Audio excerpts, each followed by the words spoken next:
গীতা সিংহ দত্ত, জনতা দলৰ উপসভানেত্ৰী, অসমৰ। মই আমাৰ ভাৰতৰ প্ৰধানমন্ত্ৰী শ্ৰী নৰেন্দ্ৰ মোদী ডাঙৰীয়াক তেখেতৰ জন্মদিনত শুভেচ্ছা জ্ঞাপন কৰিছোঁ।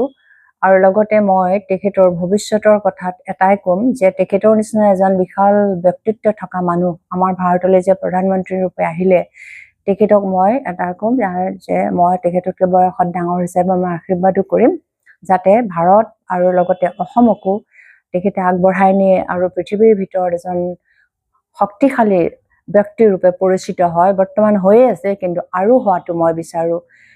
আৰু তেখেতক মই অনুৰোধ কৰিম যে বিজেপিৰ এলায়েন্স হিচাপে মই যিটো দলত যোগদান কৰি আছোঁ বৰ্তমান, সেই দলটোকো যেন তেখেতে অকণমান চকু ফুৰাই, কাৰণ মই মোৰ পিতৃৰ যিটো সন্মান বা তেখেতৰ যিটো ৰূপ আছিল এই দলৰ প্ৰতি, সেই ৰূপক মই আগবঢ়াবলৈ চেষ্টা কৰিছোঁ। আৰু মই ভাবোঁ যে মোদী ডাঙৰীয়াই মোক সহায় কৰিব। মোক সহায় কৰা মানে অসমক সহায় কৰা হ'ব।